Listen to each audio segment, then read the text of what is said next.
What's going on YouTube? Thank you for being here. What's going on Facebook? Thank you for being here. I want to talk about today the new CDC guidelines and how liberals are rejecting the CDC guidelines after a year of convincing us that they cared so much about the science and the experts. And you have to listen to the experts. You have to listen to the CDC. You can't possibly disagree with them, can you?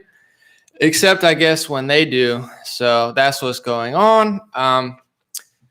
Are people here on Facebook? I don't really see anybody. So once again, I don't know what's going on. I apologize on YouTube. This is the second time this has happened, but I've launched on Facebook and it's just didn't even work. So I got to just redo it. I apologize. Sorry, YouTube. This is just unbelievable. I don't know if this is like a thing that's going to happen every time I go live, but my gosh. Oh, well. All right, give me like 10 seconds. I apologize. Let's see. Live, description, live. Let's try it one more time. And if it doesn't work, I'm going to cry. What's going on Facebook? Hopefully you're here. I've been on YouTube for a few minutes, but today we're going to talk about the CDC guidelines, how they changed them, and how people don't want to listen to them because they're attached to the mask. Maybe my lives are not. Okay, there we go. It is working. While people are coming in, I apologize. It's a little bit blurred because my ink ran out, but this was my thumbnail. I'm kind of proud of it, so I printed it out. It's just me with a mask over my eyes. I felt like it was a pretty good simulation of what's going on right now. Sorry, listen, I'm like a boomer who just figured out the internet. You got the ink problems. I got to buy new ink. You get it. But that's what it is. I have, Joe Biden's tweet, the CDC, and they basically said, hey, if you're vaccinated, you can be free now. You could do pretty much anything. And people are freaking out. They're like, no, I will not go back to normal. I don't want to look like a Republican. I don't want to look like an anti-masker. This is literally what people are saying a year after telling us that they care about the science and you're a terrible person that doesn't listen to the experts. They're proving time and time again that they don't care about science. They don't care about math. They don't care about data. They don't care about physics. They don't care about reality. They don't care about truth. They don't care about reason. They don't care about logic. They don't care about common sense. They don't care about anything. I guess like nothing matters to them anymore. And while people are coming in, since I was a little late, I don't want to fully waste your time, but on Facebook, I apologize. This is backwards. I can't help that they put this backwards. YouTube, you could see it. This is a Joe Biden Instagram post. It says, fully vaccinated people can stop wearing masks. Hooray. The CDC and dictator Joe Biden said, no more masks if you got your vaccine.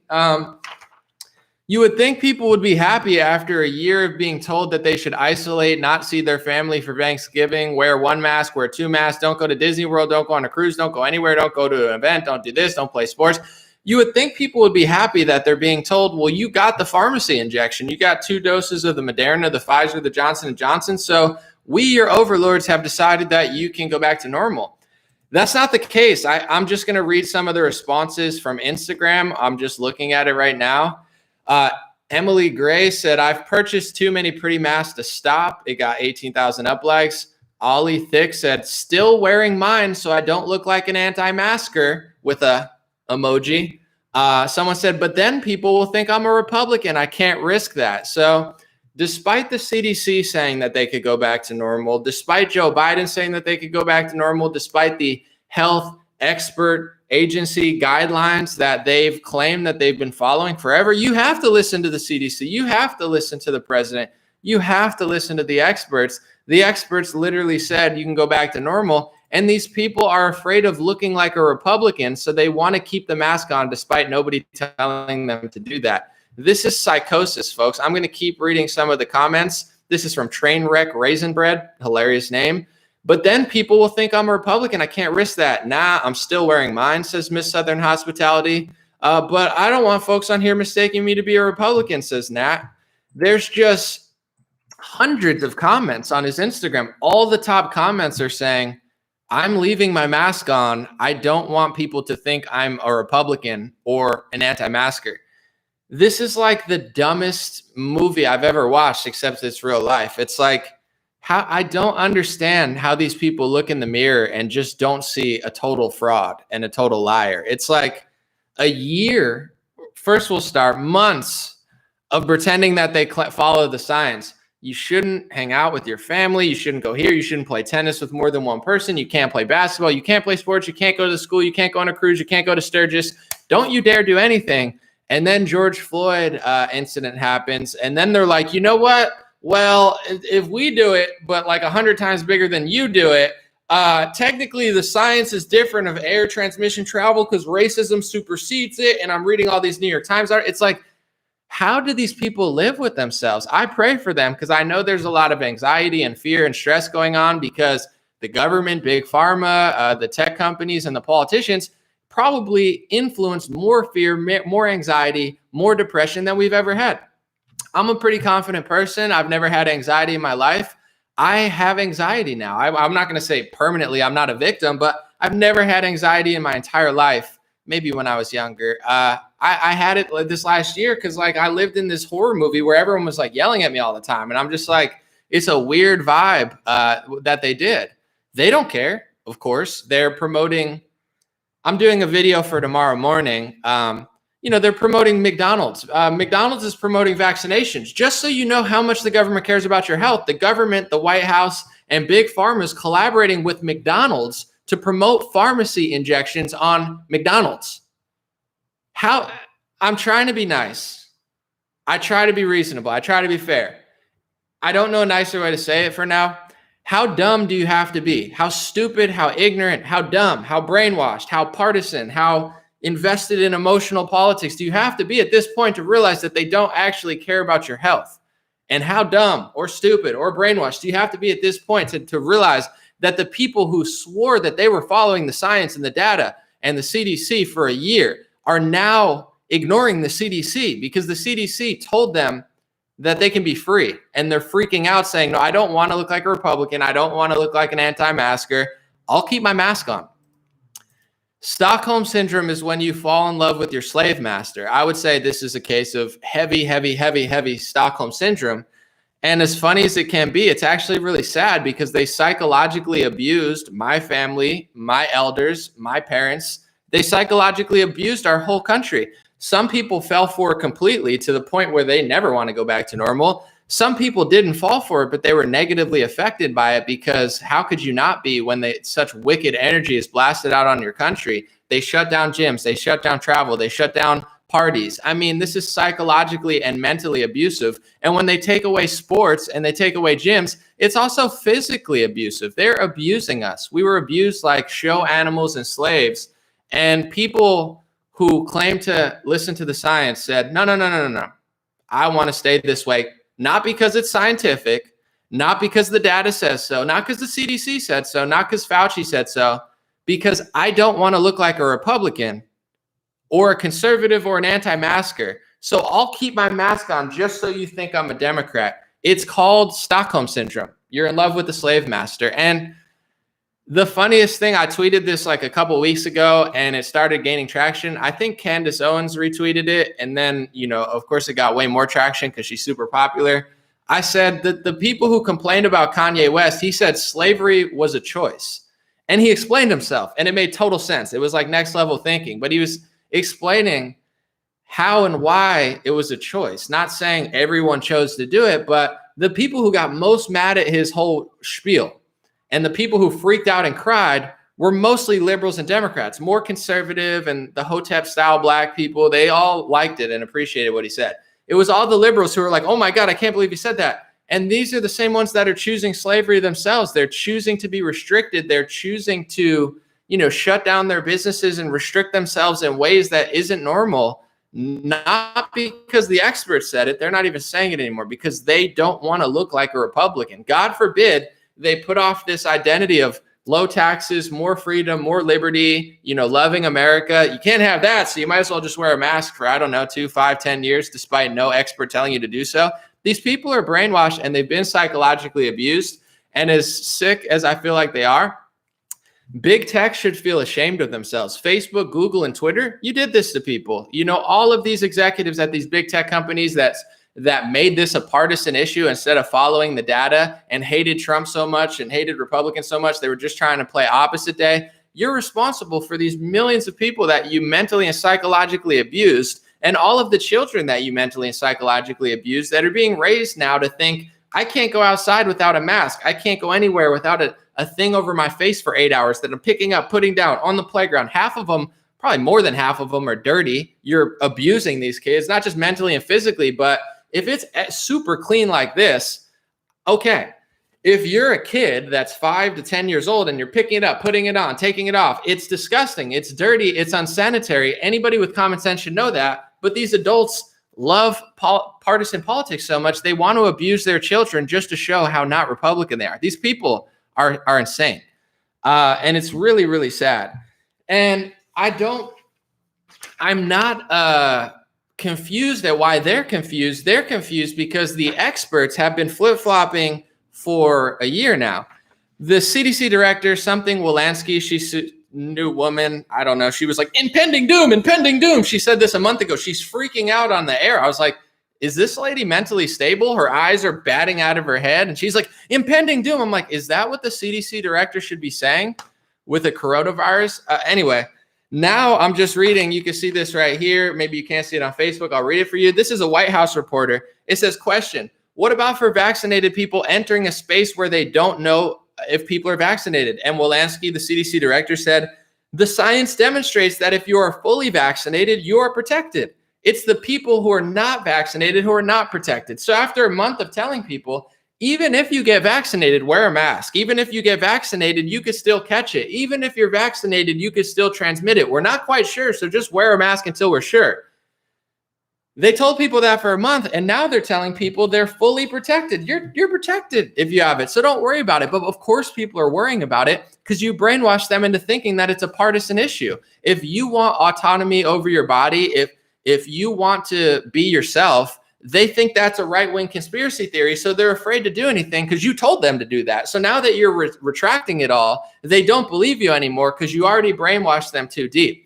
And I'm going to say this real quick before I do. This is a CNN article. This is Yankees. You can see it on YouTube and on Facebook. It's backwards. I'll read it for you. It says, New York Yankees say 7 vaccinated members tested positive for COVID-19. Here's how it happened. So despite the CDC director and despite the Fauci types telling people for months, you can still get COVID-19 if you have a vaccine. So be careful. Now they're telling them if you're vaccinated, you're protected.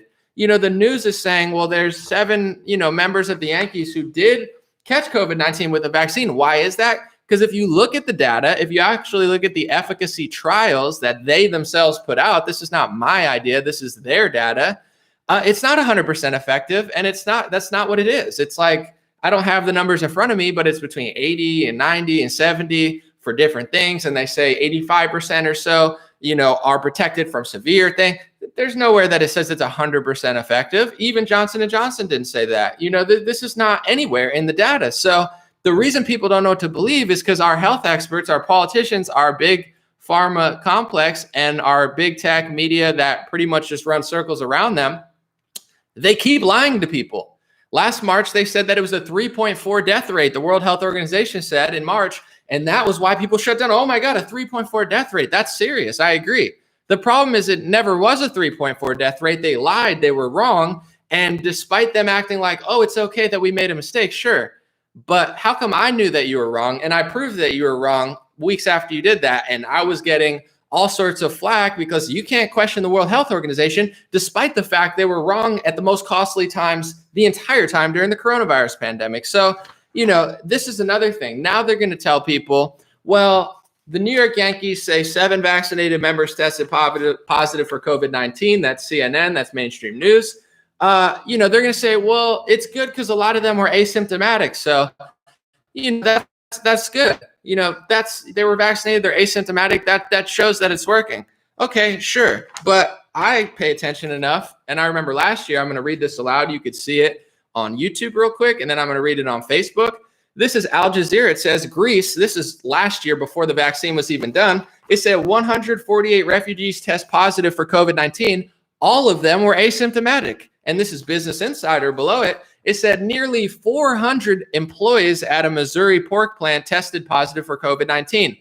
None of them had symptoms. So asymptomatic virus, I guess having the virus asymptomatically, this is not this new thing that's happened. Oh my God, they're so protected. Sure. But I thought that was pretty interesting last year when there were hundreds of refugees and hundreds of employees that all had it that didn't even have any symptoms.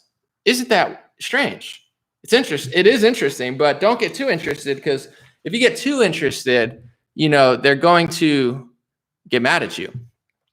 I'm going to play a clip of my skit from last year. I had a mask skit in a second, but I just want to recap with this. Liberals and people that are following the Fauci types and the CDC, and they hate Trump, and the masky cities that love the masks.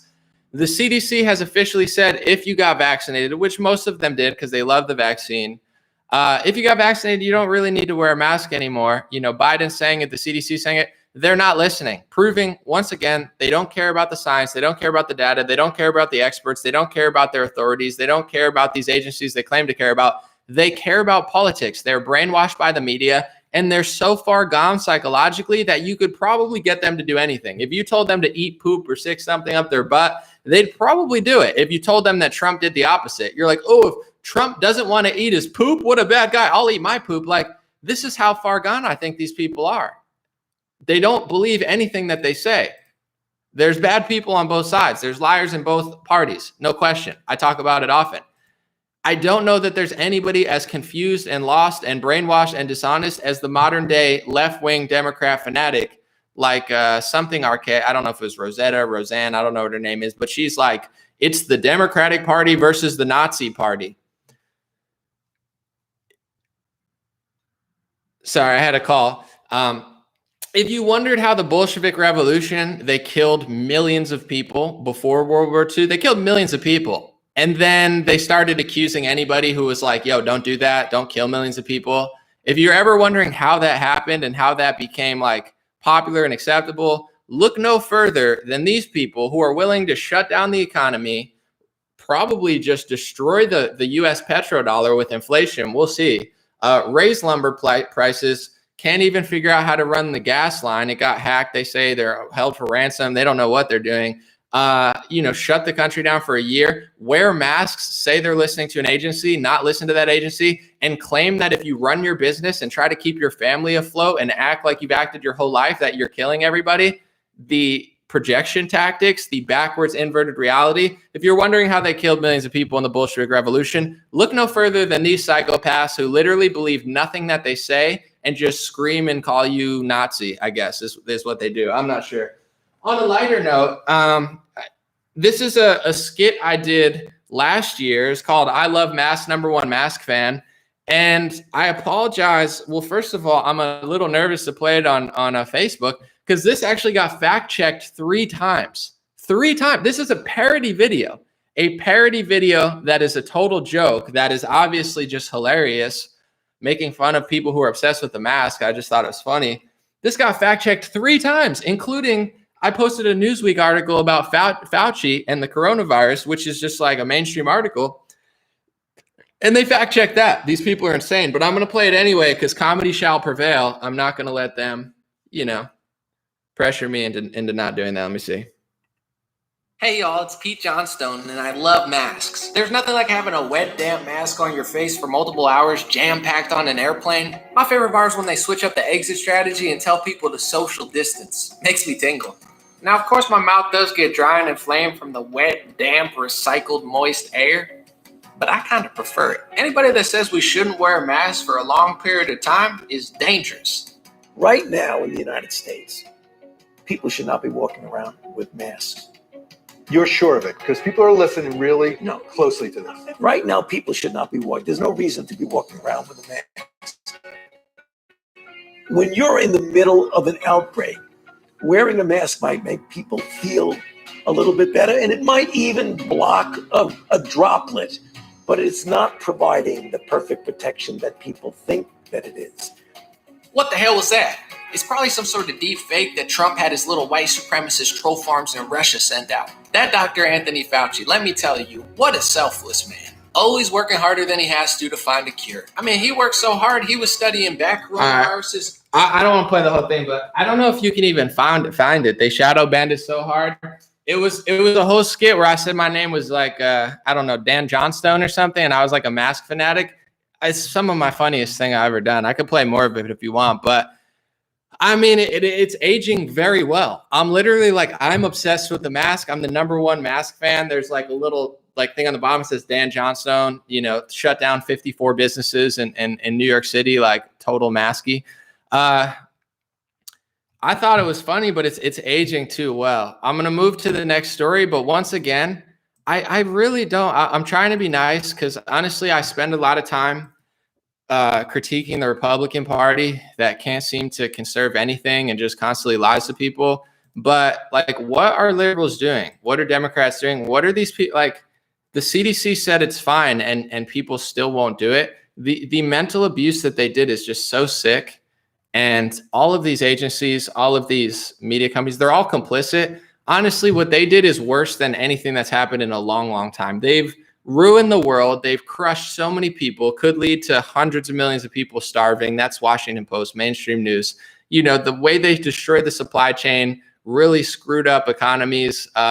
It has a real life impact. And the fact that now that they never want to end this stuff. These people are disgusting. So please wake up. And if you're already woken up, don't be afraid. That's all I can say. I can't tell you what to do. I'm not a medical advisor, but don't be afraid, because the more you cave to these people, the more they go. Literally, they'll never stop. They might try to live this way for the rest of their lives. So, if you stand in truth, just don't be afraid. Everybody's so scared, and the fear is how they control people. And the fact that everybody complies against their will is why it's going to keep going. So just don't be afraid.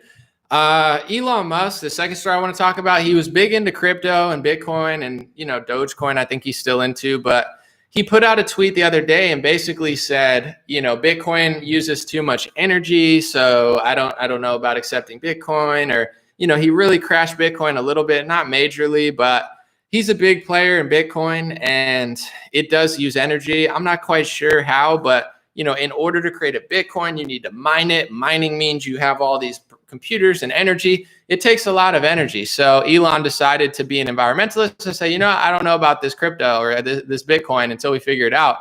And today he tweeted, it is high time that there was a carbon tax. So he's trying to push for a carbon tax, which if you look at Canada or you look at the UK, I would just say it's another tax. It's government robbing people blind in an aimless way that I don't even think is actually viable. If you could show me, it's the same with the virus. If you could show me, I find climate change and COVID-19, they have parallels in what could be done to stop it and prevent it and what they tell you to do. And it's very different. For example, with carbon. Okay, let's look at the carbon in the air. How much is there? Do you think there's too much? Do you think it's warming? Are you sure? How sure are you? Am I allowed to debate you? When you start asking those questions, it's happening. Oh, it's undebatable. It's 100% real. You're not allowed to agree with it. If you disagree, you're a denier, a climate change denier.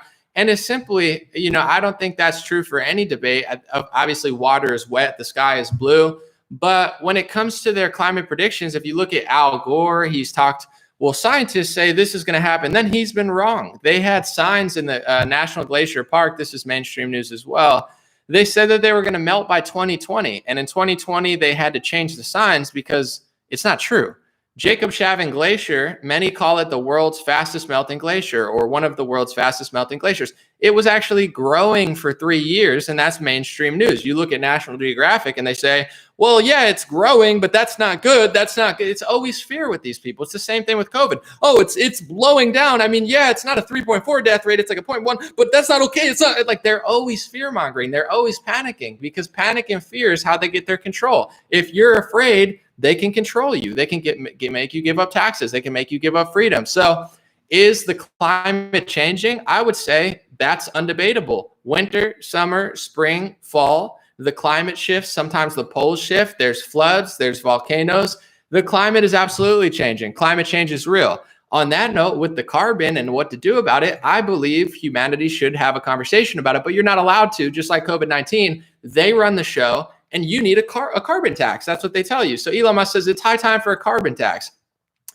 Very annoying, because Elon is cool. I know he has his pros and cons, but I think he's going to lose favor with millions of people for saying that, not because people aren't environmentalists, but I relate it to trees. Like, if you think, and if we can prove, and if it is proven, so how do you get rid of carbon? What's one way to get rid of carbon? You could plant trees. Trees recycle carbon and make oxygen. That's real science. You can plant a lot of trees. I mean, in India, they planted tens of millions of trees. They broke the world record.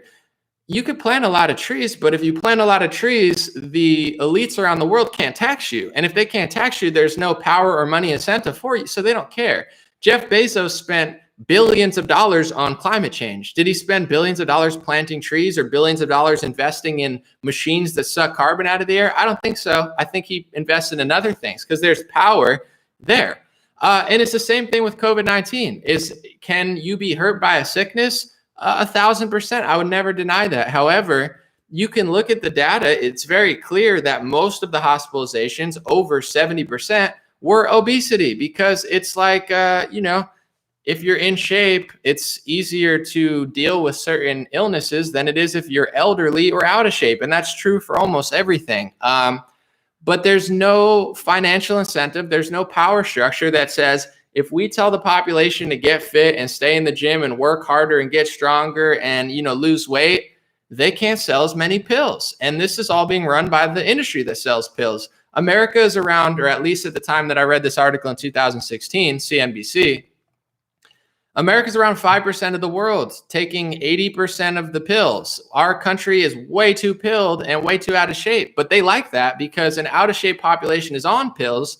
What a good customer. And I guess you can get your vaccine coffee from, McDonald's with a little vaccine mark on it to tell you to go get your shot. These people, they know that the root level, they're not stupid. They know that the root level of illness and a lot of disease and a lot of preventable death is getting our nation in better shape, whether it's COVID-19, diabetes, or others. They know that, but there's no power in them saying that. There's power in scaring the crap out of you, making billions of dollars, turning companies that never had a product onto a market into one of the hottest stocks in the United States overnight because they're forcing and guilting you to get their product. They know this.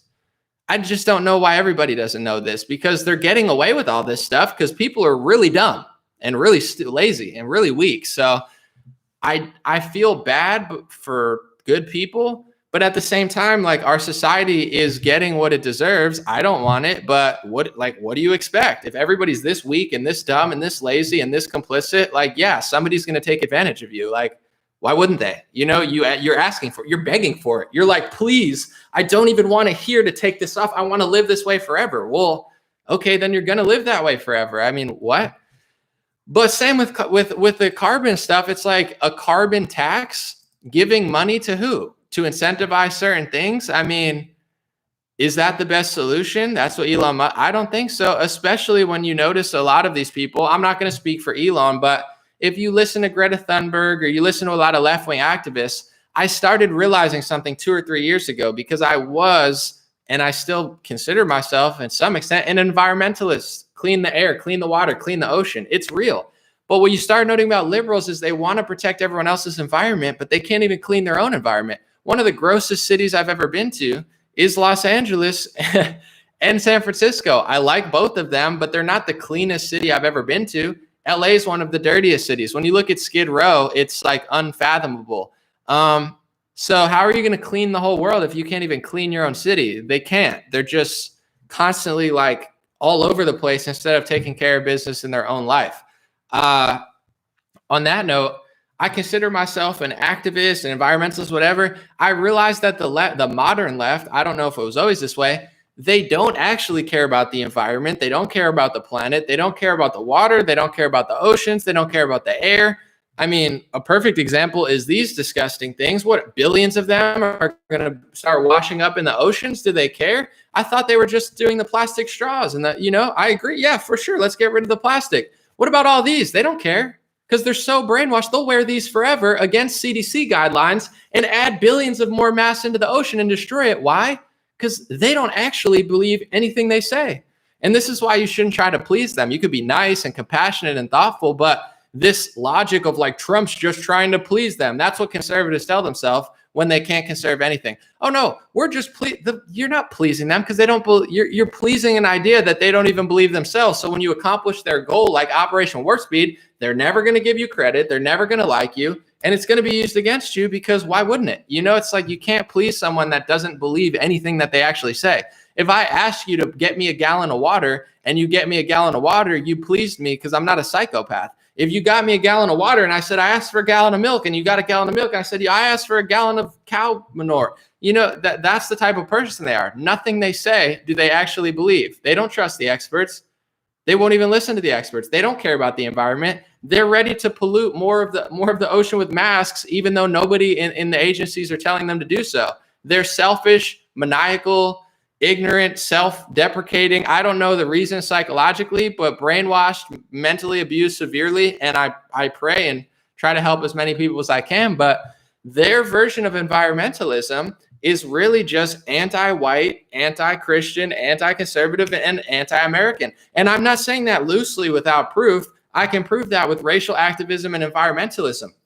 When it comes to pollution, you know, if you look at the polluted rivers, most of them, I think maybe all of them, the top 10 polluted rivers, I forget if it's 9 out of 10 or 8 out of 10, is in Africa and China. But, you know, Greta Thunberg's style of environmentalism via the UN, which, by the way, if you look up the history of the United Nations, it was formed after World War II by essentially us and communist Russia, the Soviet Union. Mao Zedong and China were in on it. It's like a communist jump off pretending to be like a global, we know what you're doing. You're doing communism. You're doing Karl Marx's, you know, dream of trying to control everything. We get it. I don't like it. We don't like it in America, except for people who are fooled into thinking that you're like fighting racism. So, you know, their brand of how much pollution is coming from China. Do they care? Of course they don't care, because it's not about actually solving the problem they're saying. They don't care about COVID-19. You think they're trying to stop deaths? Stopping deaths would mean you have to get people in better shape. But getting people in better shape hurts their feelings, because they would rather just lock you in your house and treat you like an animal than actually tell you the truth. So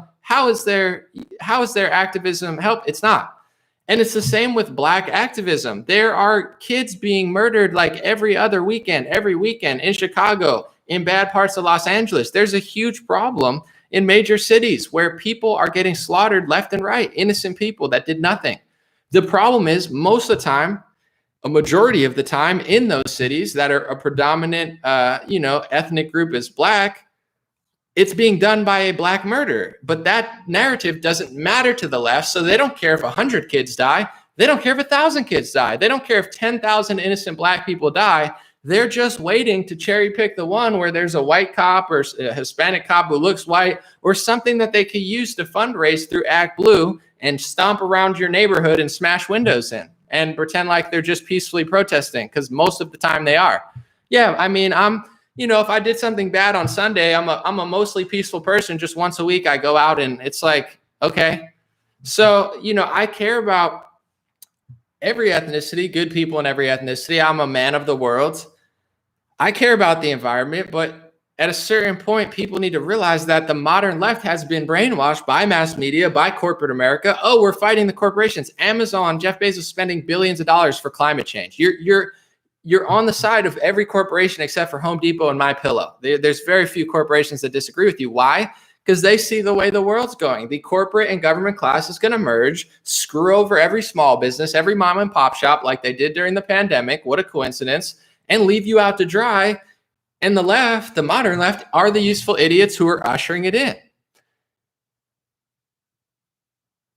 So once you realize that, you're like, wow, they don't really actually care about anything they talk about. They just hate our country more than they love what they claim to love. They just hate white people more than they love Black people. If you love Black people and you're an activist, you would be concerned with every innocent death.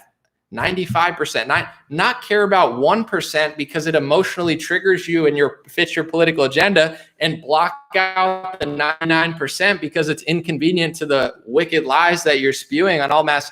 These people are literally sick. And I don't think there's a better example to wrap it up. Then I'll get to some questions. There's no better example than the fact that the CDC says you can now go back to normal if you were vaccinated, and they still don't want to go back to normal not because it's true, not because they're, afraid of killing their grandma, not because they're afraid of hurting somebody. They're admitting because they're afraid of looking like a Republican, because they're afraid of looking like a conservative, because they're afraid of looking like an anti-masker, which is just somebody who breathes air like everyone has always done ever. Why do people put up with this? Why do people let them dominate the narrative? I can't do everything, but I speak the truth. And then when some loser at NPR or Atlantic or, Mashable lies about me, I'm like, oh, you want to lie about me in your little dinky article that nobody reads with your 500 followers on Twitter because you can't even get your own friends to retweet you because you're such an unlikable fake loser? Okay, well, now you want to talk about me? I don't want to talk about you. I don't want to get into your personal life. I never would. But if you're going to talk about me, now I'm going to talk about your stupid article. Oh, what do you know? My video got 500,000 views. Your article got 10,000, looks. Sorry, people don't like you. Shut your mouth. Don't let these people dominate the narrative. Don't let these people hurt other people. They're psychologically, mentally, and physically abusing humanity. And they don't believe anything that they say. And it's so obviously clear.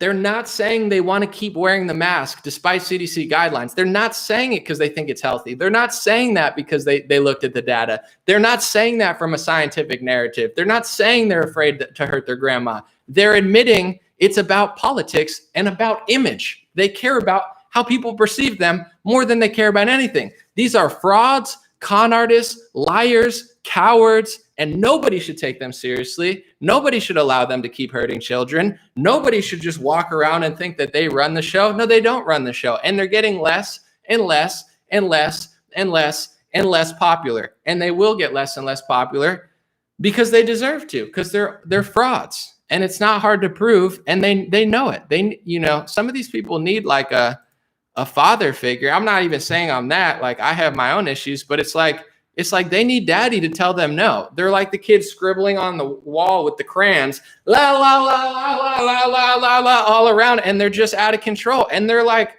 probably hurting really bad. And they need somebody to tell them to stop hurting themselves and hurting everyone else. And I'm not going to, get into specifics, but I have friends of all kinds. And I have, certain friends that I follow that are more Democrat and liberal. And from women that I know, I'm not going to name names out of respect. Obviously, I'm a nice guy, but it's like they balance between Democrat activism and then posting like cries for help. Like, I have anxiety. Help me. I'm mentally unstable. I'm not joking. Like, I see that pattern where it's like half the time they're fighting racism and climate change. The other half, they're crying for help because they need help because they've been abused so much by the media. They've been abused so much by politics, and their entire world is upside down. So if they follow this agenda, they're going to hurt themselves. So it's like, I noticed that pattern. I feel actually bad. And I'm not just saying that. It's like, these people are going to wear masks for years because they're afraid of looking Republican. These people are mentally unwell. Like, they need to see a psychiatrist.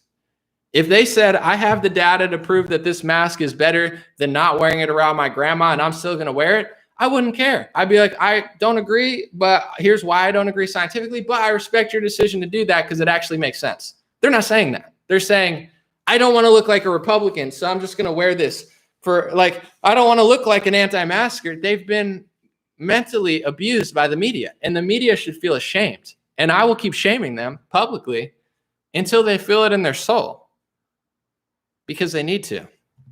I'm going to answer a few questions. I'm going to probably roll out in like 20 minutes or less. And then I'm going to work on a video for tomorrow, which is Webster's dictionary actually changed the word anti-vaxxer. Isn't that interesting? Webster's dictionary now considers you an anti-vaxxer if you oppose mandatory vaccination. So just another dictionary trick by these psychopaths to censor you, to lock you away, and to act like you're some sort of kooky conspiracy theorist for disagreeing with mandatory vaccinations. These people are sick. And if you let sick psychopaths like this just act with impunity, they keep going. It's like a mass murder. I'm not saying they're mass murdering, but they need to be stopped. Certain people, like you see them commit another crime, like I'm all for a second, third chance. But like if you do it 6 times and you're like violently attacking people, it's like, I think you need to be locked away. I'm off. I have friends that have gone to jail that I love and that deserve a second chance, sometimes a third chance. But if you attack somebody and attack women like 6 times, like you're pretty sick. You need to go somewhere because you're going to keep hurting people. And that's these people. It's like when people bow down to them and comply to them, you're not helping yourself. You're not helping anybody. You're helping them think that they have the moral high ground. And then they're just going to keep doing it worse and worse and worse and scribbling on the walls until somebody stops them. So, politely, respectfully, peacefully, I don't have everything. I have this platform, and it's growing way faster than a lot of celebrities, even with the censorship, because they're all fake and people don't like fake. So, if enough people tell them to stop, or at least just stop playing along, it's over. One last thing, and then I'll read comments. It's been over for dozens of Republican conservative areas for like a year. I went to South Dakota almost a year ago now, and none of the waitresses had masks on. So liberals don't even realize that, the CDC says we can go outside if we have without a mask now that we got vaccinated. People have been doing this in red areas of the country for a year without a vaccine even available. And if you look at the data, I know they don't care about that anymore, but if you look at the data, there's plenty of states and counties and areas that are Republican that are doing better than liberal states and counties and areas in deaths per capita. And it's been that way. And Florida pretty much debunked that whole lockdown thing like 5 months ago. But as soon as they did, they kept fear-mongering. And then they started censoring my videos. Well, Anomaly technically told us the truth, but we don't agree with it. Yeah, shut your mouth, Lead Stories or whatever you are, these phony loser fact checker organization who somehow gets authoritarian power on Facebook to supersede my video that's factual with a stupid piece of trash article that they wrote with their probably crappy interns or crappy journalists that they pay whatever they do. It's like they've been censoring me all year, trying to show the data, the actual statistical data from Florida to prove like New York still has way higher deaths per capita. That means per population size. And you could compare it also to other climates in that direction. You're like, well, there is no 10, 15, 100 times as many deaths. Like that's never been true.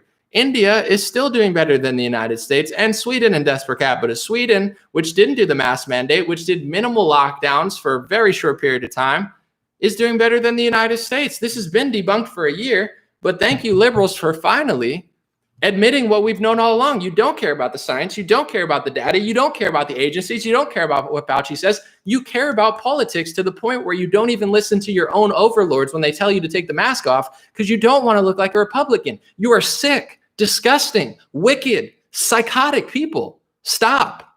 For God's sake. Someone needs to look you in the eye and tell you, stop. You're mentally unwell. You're disgusting. Stop. You're hurting people. You're hurting yourself. You're hurting children.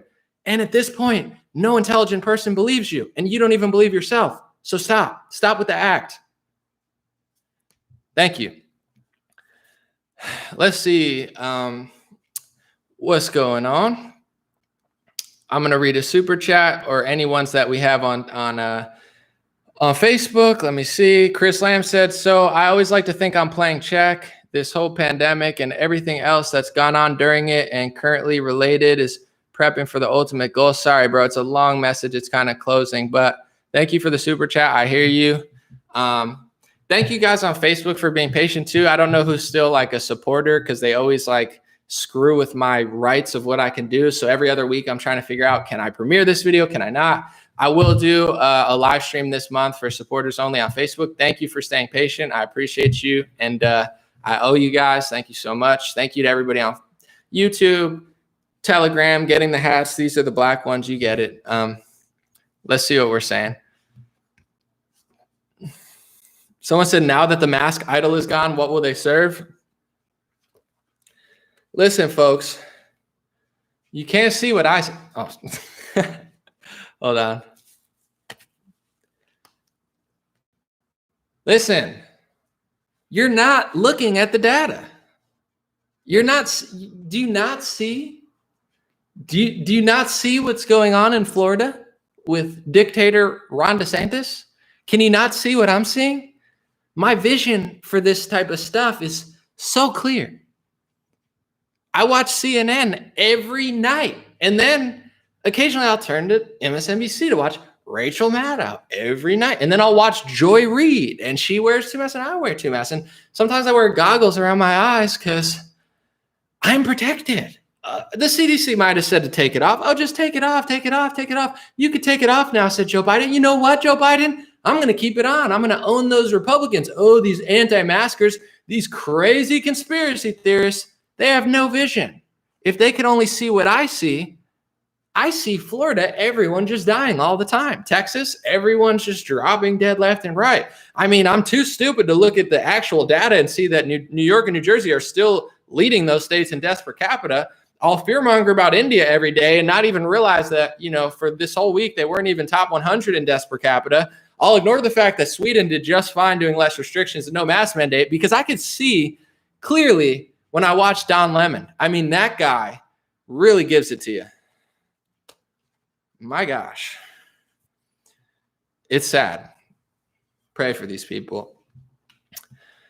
Someone said real truthers were chased by undercover cops while exposing small hats. All right. Thank you, Nicole H. I don't know. Check it out. Someone said, I feel the most bad for people who wear more than one mask and shield. It's getting hot out there. Oh, of course. It's super hot in some of these areas and outdoor. I mean, I have a confession. I still watch the NBA because I get bored. I don't really watch TV and movies. I like basketball. I like to play. I like to watch. You get it. These people, every game, they put it here and then they're up and down, up and down, up and down. They're on the, they just look stupid. Like, how dumb do I look? They're like, it's like, you guys are so dumb. Like, oh no, this is the science. The only way to stop coronavirus is to wear this on the bench, pull it up and down 20 times, touch it, slap people's hands, grab it, and then go back in the game and sweat and then take it off and then put the mask back on. It's disgusting. I'm kind of a germaphobe. I'm not like one of these disgusting people. It's, I don't want to wear a mask because I'm too cool. No, it's gross. It's disgusting. Especially the way the NBA is doing it and they're making kids. It's unsanitary. I won't let somebody abuse me.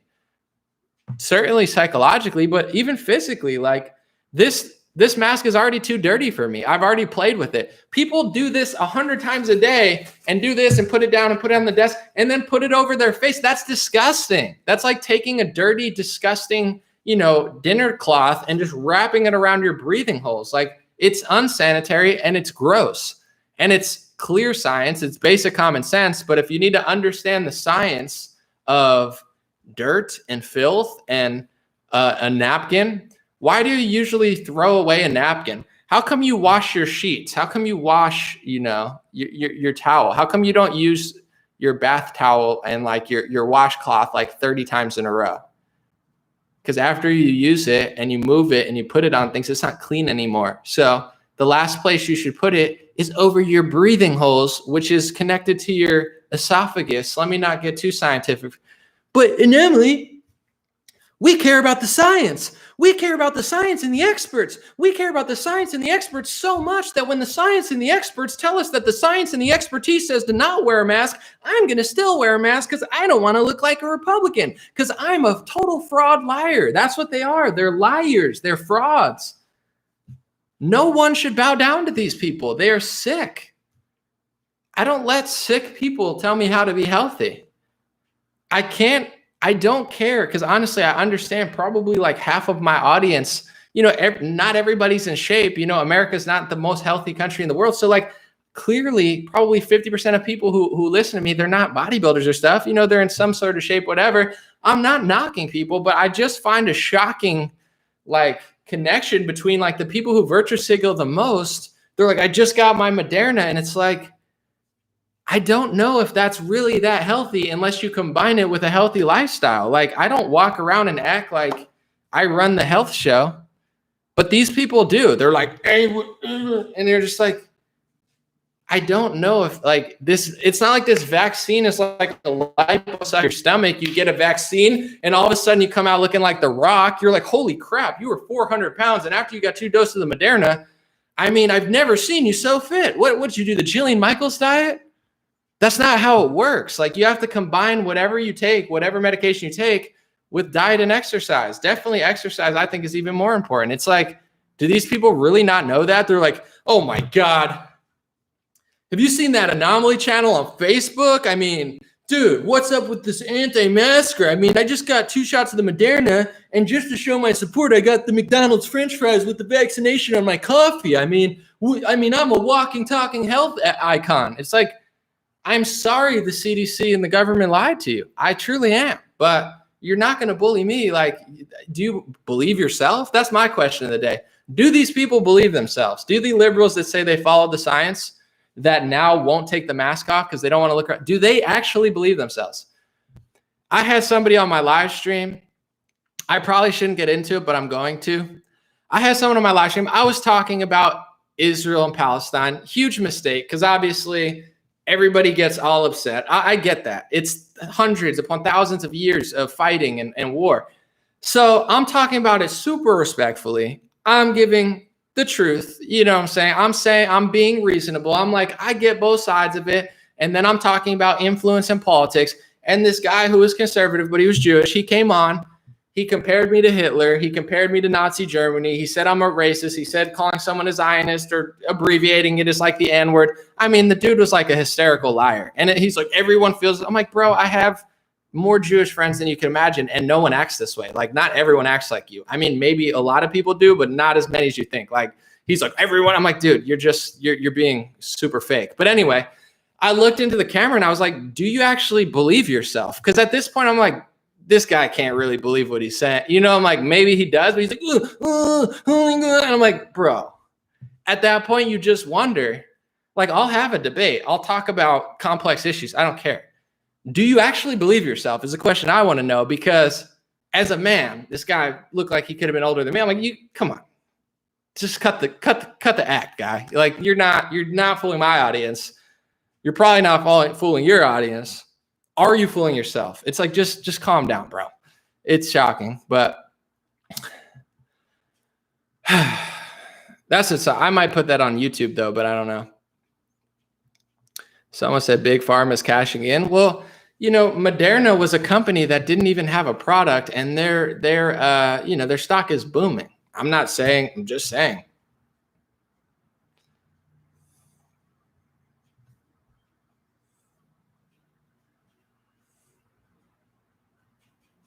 Read a few more comments. Where do we watch your debates? Well, if you follow me on Instagram, so what I do is I go live on Instagram sometimes. Instagram.com/dreamrare, DREAM, dream rare, RARE, dream rare. Also where you get the hats, dreamrare.com or godblesshats.com. But anyway, on Instagram, I could bring people in. It's kind of dope. I have a smaller audience. Right now, I have 1,100 people on YouTube. I have 1,400 people on Facebook, and that fluctuates a lot. On Instagram, I have less people, but it's fun for me because I can bring people in. So sometimes I bring in, like, this one guy was just in the country. He's like, hey, Anomaly, I'm a big fan. Like, he was just like in the country. It was super fun. You know, I'm drinking a coffee and this guy comes in. He's like, sorry, I have bad service. I'm in the middle of nowhere. I love your videos. I'm like, dope. And then I talked to some guy in Canada, and then I talked to some guy in New Zealand. I just start bringing people in on Instagram because it's a click of the button, and like, he just pops up on my screen. It's kind of fun. I enjoy it because, you know, I try to enjoy life where this technology, I'm good with computers, but I'm like, it's pretty cool to just click a button, and then like one of my fans or supporters or followers, whatever you want to call it, pops in. It's like, hey, what's up? And I'm like, what's up? But anyway, this one guy was like, Anomaly, you're an anti-Semite. And I was like, no, I'm not. And he's like, I want to debate you. So I brought him in. You know, I was like, I'll give you a chance to say why you think I am that. And I just bring him in, and he's like, you remind me of Hitler, Nazi Germany. I was like, dude, you got to calm down, big black guy, because you guys know me. It's like, obviously, Israel and Palestine is clearly like a sensitive topic. Like, no matter what you say, you're going to piss off both sides probably, or at least one side. So I try to be respectful when I talk about it. I am so thoughtful when I talk about anything, But this guy was just a liar. So I was like, you can come in though. So yeah, you can watch my debates on Instagram, because I don't know, I just bring people in sometimes and it just turns into like, it's pretty fun. I might upload. It's really long though. It's like 2 hours and he starts yelling at me. I found it pretty funny, but I started calling him a little boy. It got a little ugly, but I thought it was entertaining. Anyway, let's move on.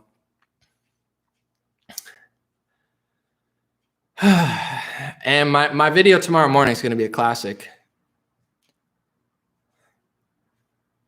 Someone said respectful of murderers, gross. Here's the thing. I'm not even going to talk about it right now. I talked about it for 2 hours yesterday, but I don't even know which side you're talking about. Obviously, I have my opinions like anyone, but you got to like, I respect you for thinking what you think, but you know, I don't mince my words when I say it. It's just like people just go crazy over it. So it's not my favorite topic to talk about because people just get super rude and super disrespectful. Even if you agree with them, they still freak out. It's like, I don't act that way. So someone said everything is a sensitive topic nowadays.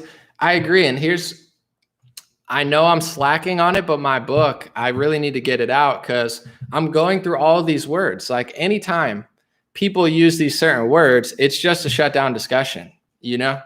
Racist, sexist, xenophobic, anti-vaxxer, anti-climate change denier, anti-Semitic. People brought in these words, and that's a word that you use to be sensitive to shut down the discussion.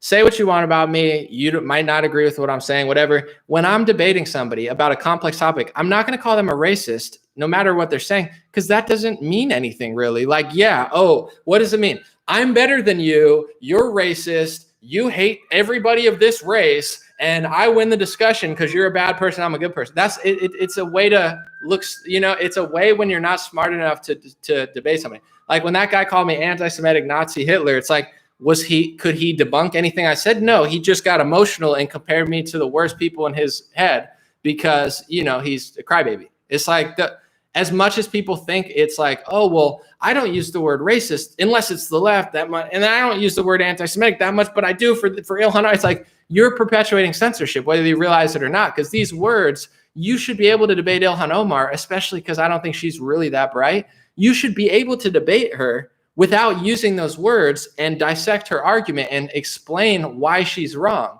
why she's hateful. When you use the word anti-Semite or use the word racist or sexist or xenophobic or anti-vaxxer, what you're saying is shut down the discussion. These people are invalid. I'm not going to explain why, but what they're saying is wrong. I'm a better person. They're a bad person. I win, game over. They're words that need to, but those words are powerful. With those words, people are able to censor. And now that they have those words, the people at the top know we can push through there. Because if we push through there, we know that it can't be combated. You know, it's authoritarianism through language. Now they're saying anti-vaxxer means anybody who disagrees with the vaccine passport. Of course it does, because the people who are pushing the vaccine passport don't want you to disagree with it. So they created a word, broadened it, and now they're going to use it and weaponize it against you. This is their linguistic trap. I know what they're doing. I'm writing about it. I just got to finish it. Let's see, 57. Maybe we'll roll on that note. I appreciate y'all. I'm so glad everyone's here. I could stay for a little bit more, but I like the idea of keeping it under an hour. What do you guys think? Under an hour or stay? Tell me stay for 10 more minutes or under an hour. Let me know and I'll do it. But I do want to edit a video for the rest of the day. I have a great video for tomorrow morning that's going to have pop-ups and video clips and you get it. So I got some work to do today. I answered 1,000 emails yesterday. I do my own management for now. So I had 1,000 emails. It took forever. And I don't like answering emails, but I did answer some of you. All right, I guess people want me to stay. All right, we can go 10 more minutes. But yeah, I answered all my emails. I've been trying to get a little bit done. My merch has been great. The guy who I got working with me on the merch is fantastic. It looks good. It prints good. You know, I'm happy with that. So we're making, okay, I'll stay. Thank you. I appreciate it. I mean, I have over 2,200 people here between the two. So I feel grateful. I don't want to just bail out. You know, that's a lot. Imagine this was a stadium. Like that type of stuff blows my mind. Imagine maybe not a stadium. It'd have to be a small stadium, but you get what I'm saying. 2,200 people, that's a pretty big show. And that's what's happening here with restriction on one network at least. So what do you guys want to talk about? I got 10 minutes. Let's see. I'll read some stuff. Don't bail out. Under an hour work, keep it moving. That guy was honest. It's too late now, but I'll stay for 10 more minutes, then I'm out. An anomaly rally. Yeah, that could be a thing at a certain point, but I don't really know. I feel like they definitely would try to shut that down, like try to find a way to frame me or something.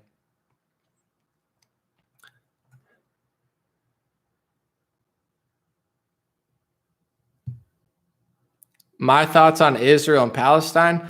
I did it. I'm not just saying this to bail. I did like a 2-hour discussion on it, so I don't feel like repeating myself because I'm probably going to upload that to BitChute and YouTube. But I'm not there. It's not my thing. So I see both sides, but it would take me like 5 to 10 minutes to fully explain it. It's not that I'm trying to bail. I just don't want to spend 3 hours. Yesterday, I exhausted myself. I spent like 3 hours talking to people. I talked to one guy who was freaking out at me. I talked to one guy who was cool. I'll probably just upload that because I did one this morning on Instagram and talked about stuff for minutes. I can't tell you what's going on in Israel and Palestine. I'll just do it, I guess, if you really want it. Israel wants the land. I get that. If I was Jewish and I lived in Israel, I would probably support Israel. Like ethnically, you're like, yeah, those are my people. That's my land. The Palestinians want the land. They were there before the Israelis in the modern era, and then the Israelis came in and took the land. So they want the land, and the Israelis want the land. I get both sides. I see the dynamic to it. I don't know how this ends or what's going on 100%. All I know is what I've seen in my country. And in my country, just to be quite honest, without being disrespectful, it's not so much Palestine that really stops me from talking about Palestine or passes, multiple bills that says it's hate speech to talk about them. So I've seen the influence that Israel has in America. And when you talk about it, everybody calls you an anti-Semite. So, it's hard for me, just to be quite honest, to fully believe that, these are the innocent victims who have never done anything ever, when there's constantly laws in my country being passed to say that I can't boycott, I can't protest them, I can't talk about them, I can't compliment them, I can't critique them, I can't say that they have power and influence. To me, that doesn't scream we don't have power and influence. It screams we do have power and influence, and we don't want anyone to talk about it, so our power goes unchecked. And it's interesting to me. I also think it's interesting that, they're rolling out the green vaccine passport. So, at what point is that going to be anti-Semitic to say, hey, I disagree with mandatory vaccination? Well, that makes you an anti-Semitic anti-vaxxer. I'm just waiting for that conversation. So I'm not bailing, but like, I don't live in Israel. I don't live in Palestine. I can't tell you who started it or who's doing it. Obviously, Israel got there after Palestine recently. They could say they were there thousands of years, and the Palestinians don't want to hear that. And Christian Zionists will support Israel, and Christian non-Zionists will oppose Israel. I get the dynamic, and it's not, to be quite honest, it's not my thing. And I also, if I wanted to fully make it my thing, I would have to go there or at least study it enough to figure out what's going on. Right now, all I see is video clips, so I could just hop on and get emotional about it, but I don't really know what's going on. I just know what I've dealt with in my country, and it's hard for me to imagine that, Israel's just like innocent and never does anything ever, can't talk about it, can't quit. I'm like, I don't know about all that, but as far as blaming them for everything or saying that they started it, I mean, where do you draw the line? If you say that they took the land, okay, that's what they say to America. I'm not justifying it. I'm just saying, like, that's why people hate America. We took the land 300 years ago. They took the land 60 years ago. Where do you draw the line? Where does everyone draw the line? So I see both sides. It's just one of the sides constantly, lobbies politicians to censor me and stop me from saying the truth. And the other side doesn't do that. So that's all I know in America. Someone said, I think they need to squash it. Well, of course, that's the easy, answer is like, yeah, squash the beef, but it's easier said than done. I'm focused on America. Like, to me, like, our country is a mess. So I don't, I'm not going to spend too much time critiquing Israel or Palestine when my country's a mess, but I will critique politicians who take away my right to talk about Israel. I find that quite alarming. But as far as that conflict, it's a sloppy one, and I don't know what would bring a peaceful halt to it. I mean, I would be interested in having a debate. I don't know if that would be friendly, but like, I would like to hear both sides. And just have, and I've actually done that before. People don't know this, but I've hosted 2 very edgy debates. I had on someone from the Zionist Organization of America, which is just like a Zionist Organization of America. It's in the name. And Adam Green, who recently got banned off Squarespace and has been banned off YouTube and has been banned off multiple sites.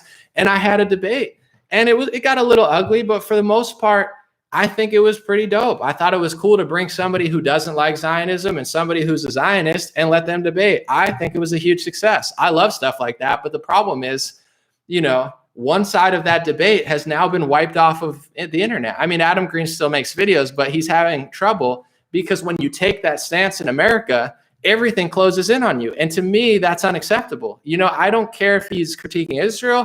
I don't care if he's critiquing Palestine. I don't care if he's critiquing America. I don't care if he's critiquing Trump. I don't think somebody should be wiped off of social media for the crime of making content about a foreign nation. I find that very alarming. So that's, as an American citizen, that's why I always talk about that. I don't hate Israel. I don't hate Palestine.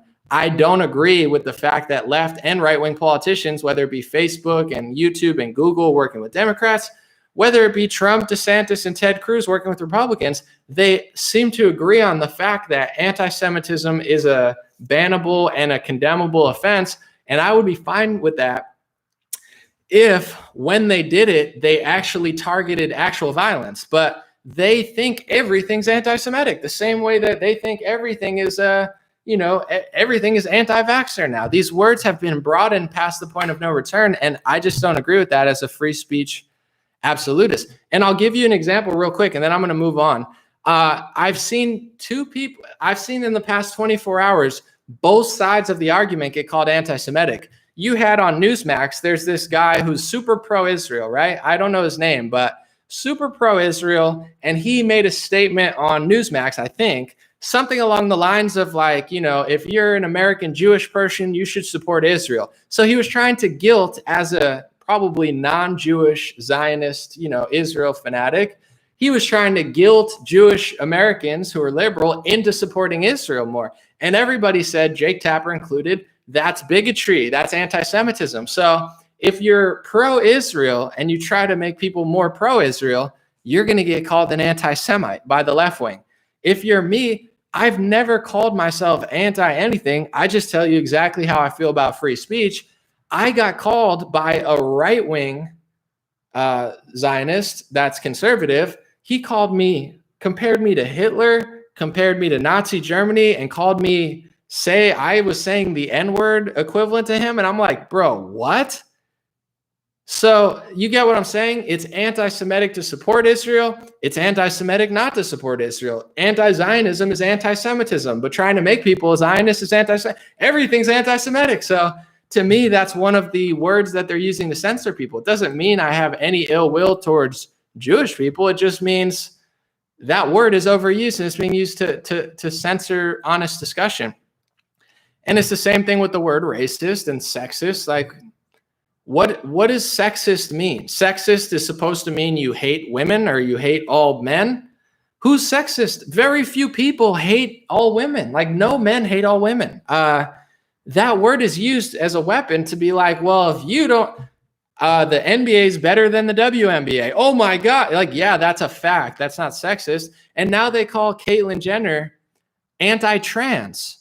Caitlyn Jenner is a transgender who is an Olympic athlete who realizes that she, or whatever you want to say, would destroy most women, if not all women, in a race, because she used to be a male Olympic athlete. That's not anti-trans. That's just like pro-reality. It's everybody, whether you're gay, straight, or trans, should know the line drawn there is a smart one, or else women's sports don't exist.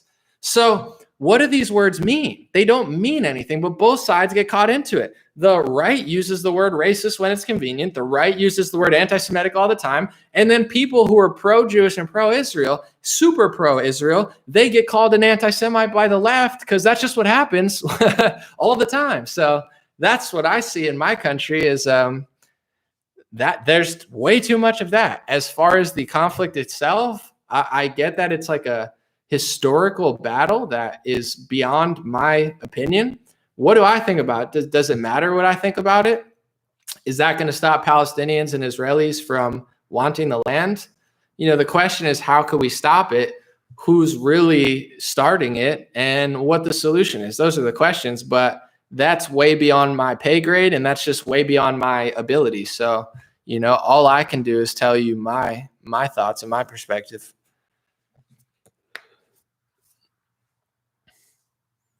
Someone said he's not anti-trans. Well, yeah, but I'm just saying those words will be used against anybody all the time. So just stop using them. All right, couple more minutes and I'm rolling. I'm gonna read this real quick. It's a good comment from Adam on Facebook. Adam said, "I'm all about realism. People need to be able to talk about differences and each other without being crucified." 1,000%. When we grew up, it was sticks and stones may break my bones, but words may never hurt me.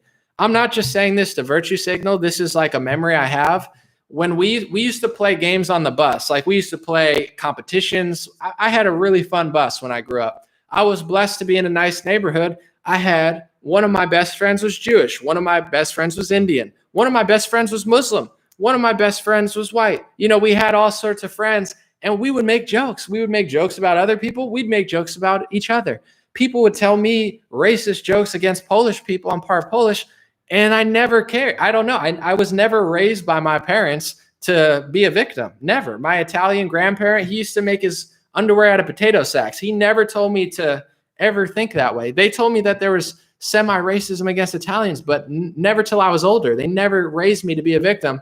So we all had fun. We all joked about each other. And we all knew sticks and stones may break my bones, but words may never hurt me. So if you made a joke about your Indian friend or your Jewish friend or your black friend or your white friend, if you were really friends and you actually knew each other, you knew that it wasn't hateful. It was just funny, or it wasn't funny and it was a bad joke.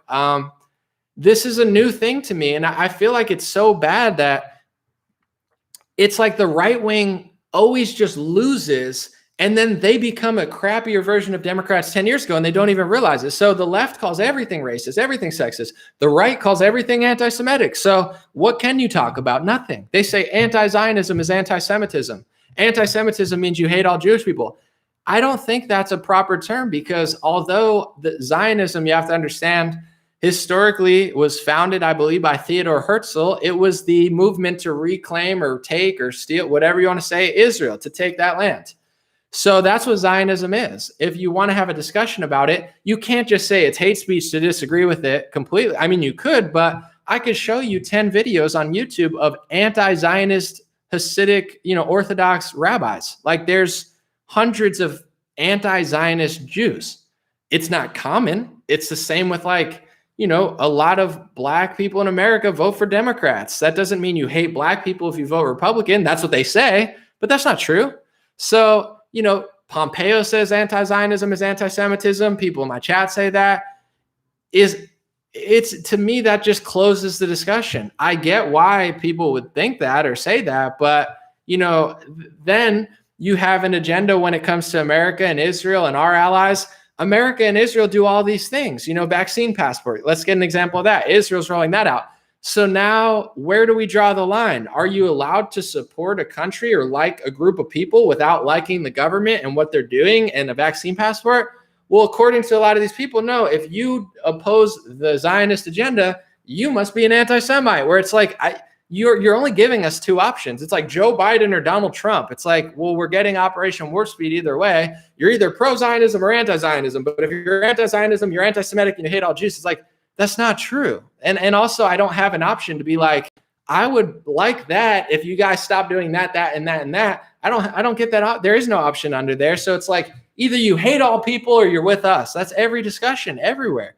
And it's so toxic and it's so fake and it's so wrong. And it's on both sides. If you hit the wrong nerve, you're going to get thrown under the bus. The difference is I don't care. You're not going to cancel me. I mean, you might. Maybe someone one day will successfully, hurt my image or hurt my social media, but I'm past the point of caring at this point. I've come this far. I don't really care.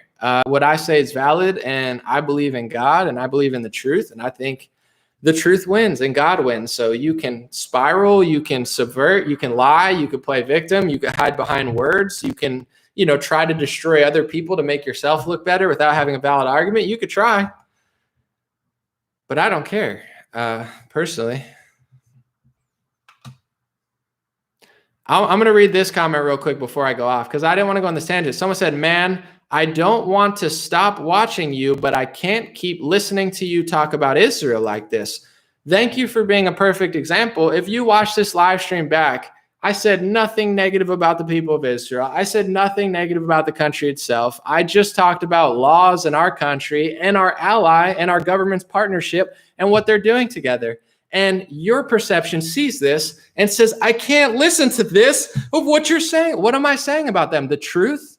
Maybe you need to hear the truth. Maybe the truth hurts your feelings. Maybe you think the truth is hate speech because you hate the truth. Maybe instead of being able to intellectually dissect what I said, because none of it's hateful and none of it's false, you can't. So you have to close your ears, run away, or use a word that doesn't make sense in order to give yourself a fake moral high ground, which you don't have, because you're not a moral person. So someone said it's because you're wrong. Well, Nicholas, you have the floor respectfully. What am I wrong about? Please tell me what I'm wrong about. I hear this quite often, and then people run away without making a point. You don't want to listen. You think it's hateful. You say I'm wrong. You got 2 minutes. I'm not going to say it forever. Explain, take your time to type. What am I wrong about? Because you're so mad and so hurt by what I said. I'll give you 2 minutes. Victim culture is toxic to intelligence. It's toxic to progress. It's toxic to truth. And the more you do that, the more people don't like it. And the more people don't like it, the more hate there goes. So if you want to stop hate, you have to stop being such a fake person. But some people don't want to stop being a fake person. They just want to stop everybody else from saying they're fake. And that creates more hate. And then they make hate groups. And then those hate groups create hate because they're so annoying. But they can't figure that out. So they just run around in circles trying to censor everybody and saying they're all fake. When really what they should do is just stop being so terrible. It's a tough concept for some, but, it's worth considering. And this goes for multiple groups and multiple organizations covering as a race group or a religion group, and we're fighting activism.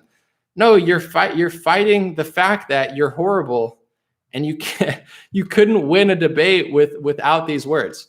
Let me see. Nicholas G. Let me see. He said, God says he will turn his back on those who turn their back about Israel. So I'm guessing you're a Christian, super Zionist, where no one said to turn their back. Do you think God wants you to do a vaccine passport? Tell me in the Bible where it said God wants you to lose your autonomy as a human being and be forced to inject yourself with mRNA or a Johnson & Johnson shot, or else you're an anti-Semite. Tell me where it says that in the Bible. Does it say that? Does it say that you have to agree with wickedness? Does it say you have to agree with lies? It doesn't say that anywhere. You were brainwashed by the Schofield Bible, which is a version of the Bible that came out late early 1900s, which forever brainwashed Christians to not even be Christians anymore, to focus on one line of the Bible, ignore the rest. There's 2 parts in Revelations which warned you about wicked people and that Jesus loved all men. He didn't love one group more than the other. That's not biblical. That's you being brainwashed by another group of people that don't care about you. So the Bible doesn't say, we love these people, you have to worship these people, and everyone else is dirt. It doesn't say that. It says, I will make them bow before you to know that I have loved you too. The wicked ones. There are good people and bad people in every race, religion, and gender. Nowhere does it say that you have to implode your economy, destroy your own country, lick the dirt off of Trump's feet when he does Operation Warp Speed, and salivate over a country that's rolling out a vaccine green passport, even though you morally, ethically, and religiously oppose it. That's called you being brainwashed. So no disrespect, but it's like, honestly, when I don't even want to talk about it too much, but when I talk about Zionism accurately, it's not an anti-Jewish thing. Honestly, Christians are worse. Christian non-Jewish people are so far indoctrinated biblically that they are leading to the demise of their own religion, their own country, their own autonomy, their own freedom, their own political party, their own everything. It's like, I'm not playing the victim. Christians ruined America. They didn't realize what the threat was. They didn't realize what was happening. They didn't realize communism. Still to this day, I could go in a conservative circle and 99% of them don't know that much about communism. Oh, communism's bad. They've not even read the Communist Manifesto. They don't even know which ideology it's connected to or where it came from. So naturally, they're just running in circles all the time. Well, we're going to stop the left. We're going to fight inflation, but we're going to print trillions of dollars, but we're going to be fiscally conservative, but we're not fiscally conservative. Well, we're socially conservative, but we're actually not socially. That's the Republican Party. And I don't play the victim. I don't blame Muslims. I don't blame Jews. I don't blame atheists. It's Christians' fault. It's Americans' fault for squandering what made their country so great and being so weak and so foolish and so naive for so long that they got taken advantage of in every direction. So now what does it mean to be Christian if me opposing a vaccine passport makes you think that God wants you to worship a vaccine passport? Like, that's not in the Bible. Unbelievable. But believable. Someone said condemn Islam in China. I don't condemn. I respect people in their religion or their country. I don't condemn when I didn't condemn Judaism. Why am I going to condemn Islam and condemn China? I didn't condemn Israel. I'm not condemning. I'm just saying they're rolling out the vaccine passport and I don't agree with it. So I don't condemn America, but I don't like what America's doing. I don't hate America. I don't get on a mound and say, I condemn. That doesn't mean anything. That's what you do when you're a fake Republican and you just sit on Twitter and you say, I condemn David Duke. I condemn Louis Farrakhan. I condemn Alex Jones. I condemn Nick Fuentes. I condemn Donald Trump. I condemn you. What does that mean? Who cares? No one cares. You condemn? Oh, wow. I condemn that person. Oh, you're such a better person. Thank you so much for condemning them. Wow, you condemned Islam in China, but your country's suffering from communism because you don't even know where it's coming from. So maybe you should stop condemning so much and start paying attention to what's going on. Islam and China are real. They're real superpowers in the world in different ways. But there's other things out there as well.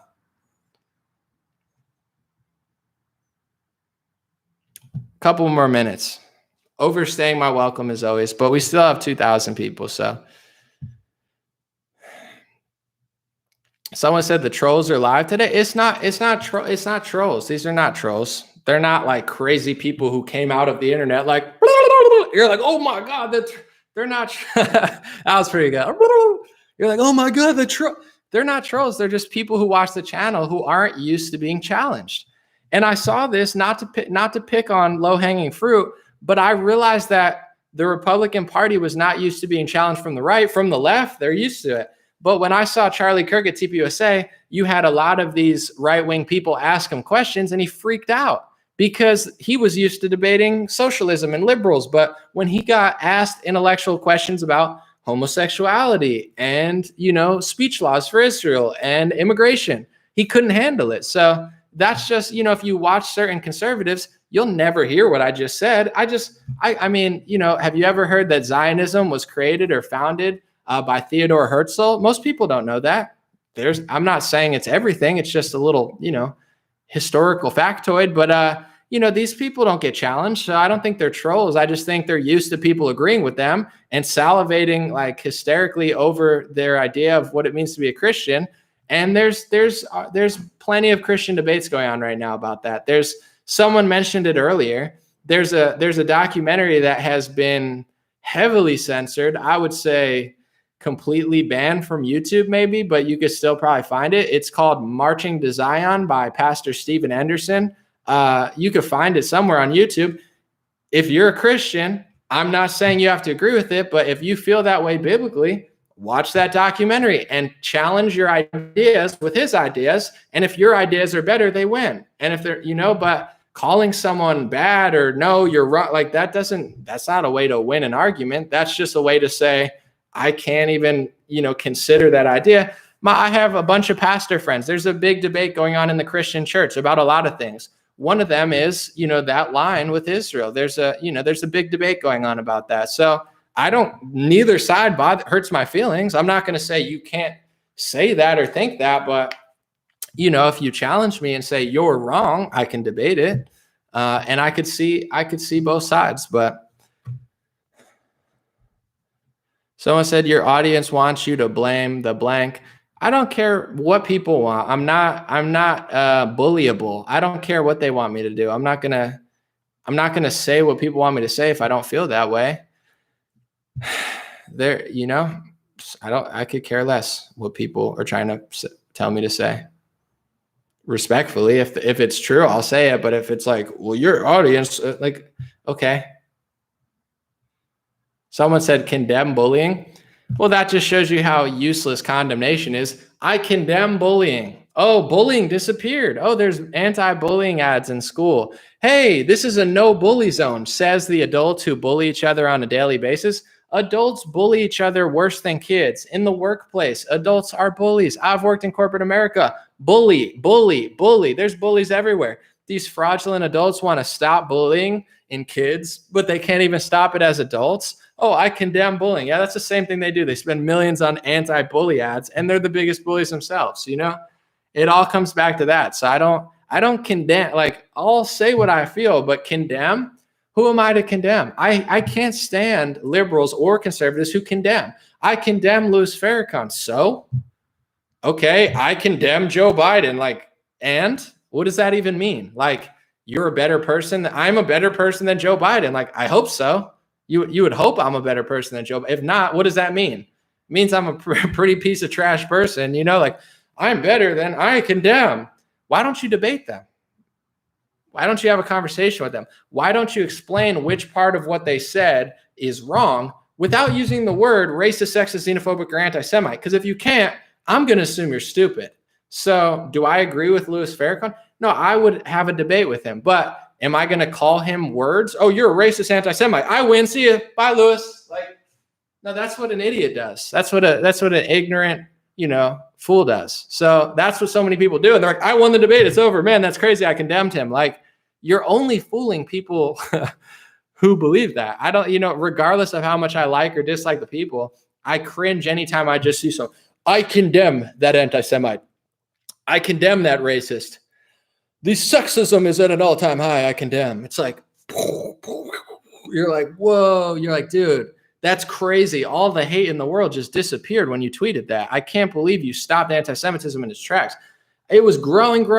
And then you condemned him and it all just disappeared and you won the argument. I can't, how do you do that? Do you do an e-course I could pay you for? It's all just fake virtue signaling, I get that some people are not desirable in what they say, but that's not a real debate. These words aren't even real in half the terms. The word anti-vaxxer, it's not even a real word. They made it up and then they expanded the definition to mean people who oppose, vaccine mandates. It's not a real word. The word racist, I have a dictionary from 1812. The word racist wasn't even a word then. And then they created it in probably the early 1900s, and then they grew it, and now it's being weaponized.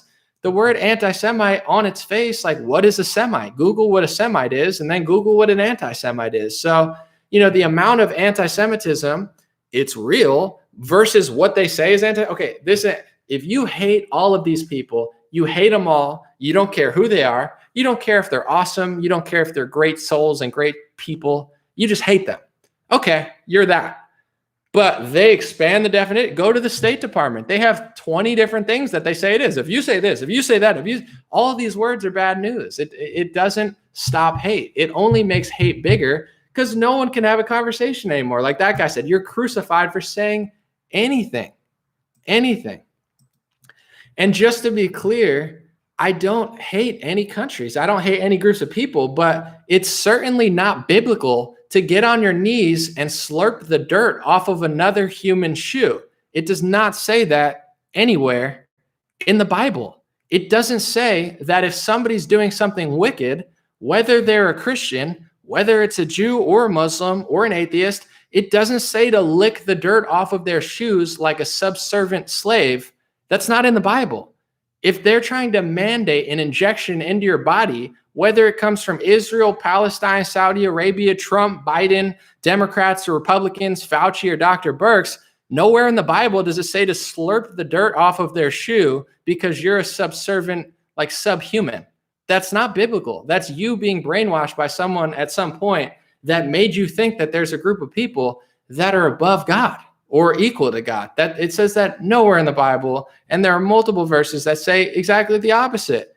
And that's why a lot of people like Christianity, because God loves all his children, all of them, not just some, not some more than others. It doesn't say that. Well, no one's equal. You know, people do better things and people have more luck and people have more fate in certain cases. But your idea that you're not allowed to talk about mandatory vaccinations, someone said it's biblical. It sure is. Read Revelation. It sure is biblical.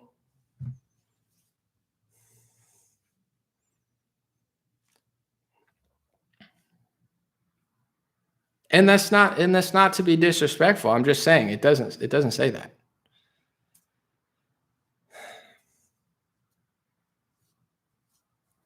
Couple more minutes.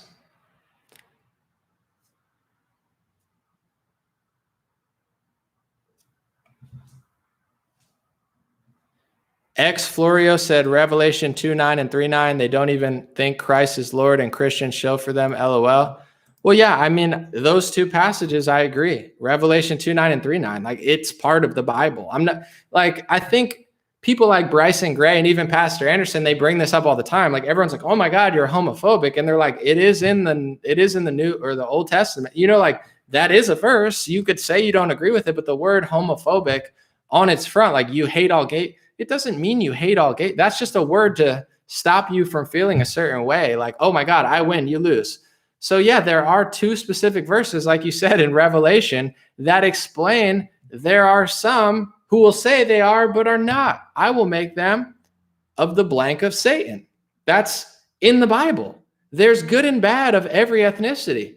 Nowhere in the Bible does it say to slurp the dirt off of an entire ethnic group's shoes to the point where you won't even question loyalty or mandatory vaccination. That's not in the Bible. It says the opposite in Revelation. It says some are good and some are not. And that's the world. Some people are great and some people are not. Some people are filled with the Spirit of Christ and filled with the Holy Spirit and is filled with, you know, the energy of God. And other people are wicked and filled with the energy of Satan. So there's nowhere in the Bible that it says that you need to worship people that are doing wicked things. It doesn't say that. And no great Christian leader before the 1900s, none of them agree with you. None of them. Most of them wrote books that you would freak out about and call hate speech. And they didn't do it because they were hateful. They did it because that was their experience at the time they lived in. You know, when it was the 1700s, different time, different ball game, different things going on. So, you know, it's like a Christian hoax, I believe, that your sole purpose on this earth is to slurp up the dirt off of another ethnic group and religion's shoes when they don't even believe in Christ. Like, it's okay to love your neighbor. As a Christian, you want me to condemn Islam. You want me to condemn China. I'll talk about politics, but I love people. I love good people in China. There's millions of them. I love good Islamic people. I love good Jews and I love good Christians, but I don't just slurp the dirt off of everybody's shoe and say, I'm not allowed to question another religion or another ethnic group. That's not what my religion says. That's not what my Constitution says. So where does that say that in the Bible? You're taking one verse out of context and assuming that it means that you're not even allowed to, you know, question wickedness wherever it comes from. And that's just simply not true. And there's nothing hateful about it. That's just a a guise to stop you from saying anything. And just like the deception is so clear, but it's all good.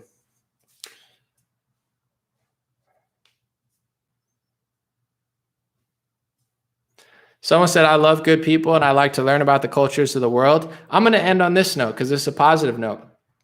I've been very blessed in my life to have met a lot of people. You know, I've been blessed to grow up and have experiences where I was able to meet good people of I won't say every ethnic group, but quite a few. And I was a musician before this. So when I make music, I don't make music for America. I make music for the world. I don't make rap music for one. I try to make rap music, at least when I started, for everyone. So I've always been someone who loves everybody, and every culture has something to offer, no question. Good food, good music, good people, good ideas. And you take the good and you leave the bad. That's what, as a human, if you travel or you know people, that's the best thing to do.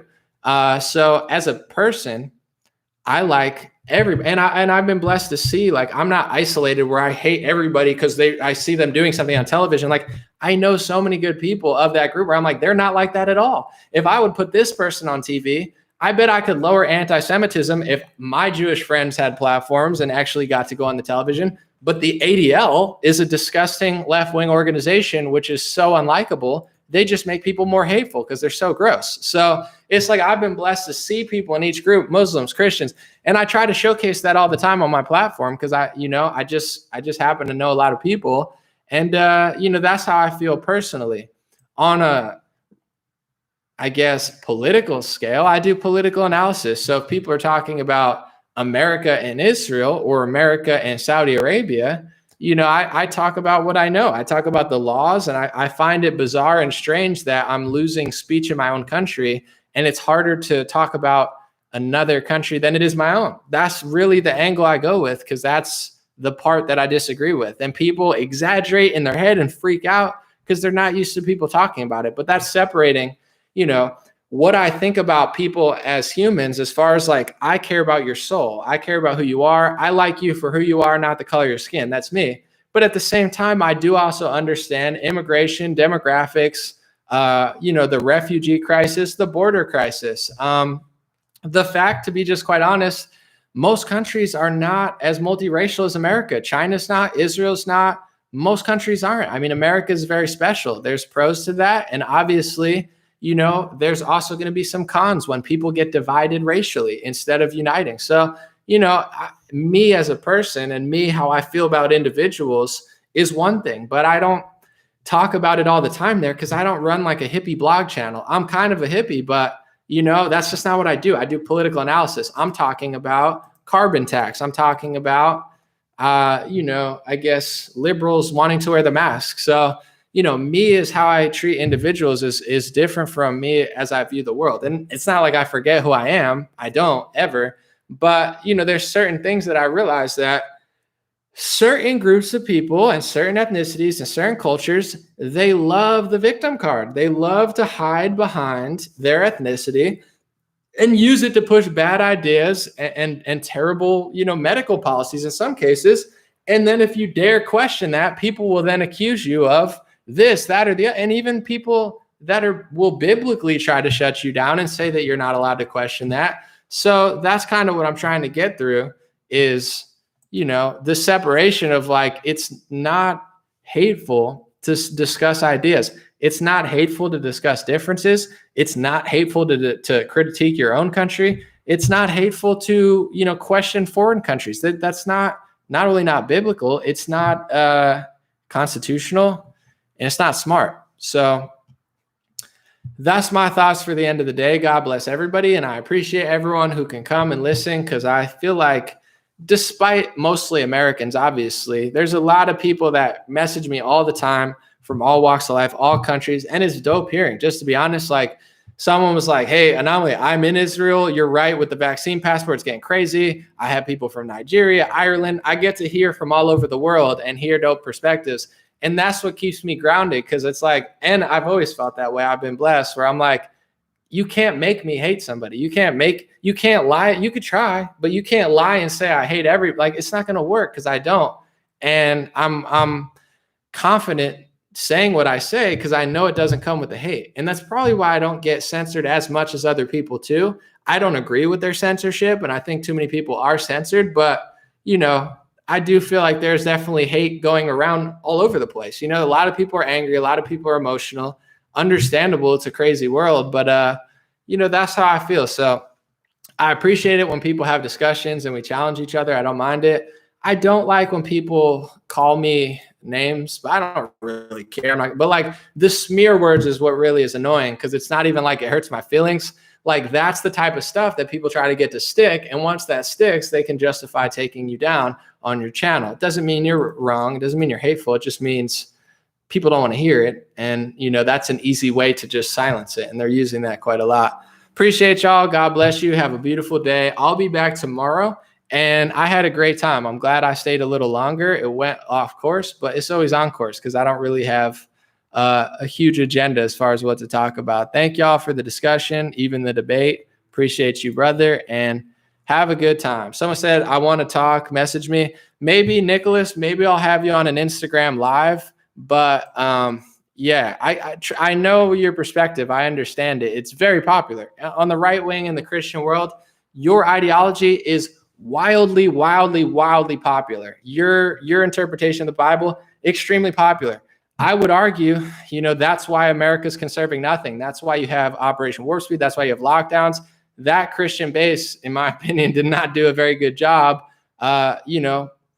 conserving America. I think you guys kind of blew it, but I'm not blaming you specifically, but I get it's not like I've never heard your idea. Most Christians believe that. And I think that's why America is not really a Christian nation anymore. The president doesn't even say the word God very often. The schools don't teach it anymore. And churches got shut down last year. So I think it would be wise, just as a final note, it would be wise for Christians, instead of just blabbering about how much they worship Israel, to reflect on their own country and try to figure out why they're losing everything. Unless that's what you want and you're just, you're fast forward to Revelations and you just want to destroy your own family and country and go to the afterlife, that's up to you. But if you want to politically and, religiously understand why Christians are, being attacked by the media, being persecuted, being targeted, and have lost grip on all the nations that they once ran, I think it would be wise to think about what might be going wrong in the Christian church rather than keep perpetuating the same thing they've done for 100 years. It's not been a Christian belief forever. It's only been for the last 100 years. And the last 100 years, America has gone downwards. So I don't think that's mutually exclusive. But I will debate with you on Instagram. If you pop up on Instagram, I'll have a conversation with you. God bless you. Appreciate you. Have a good one.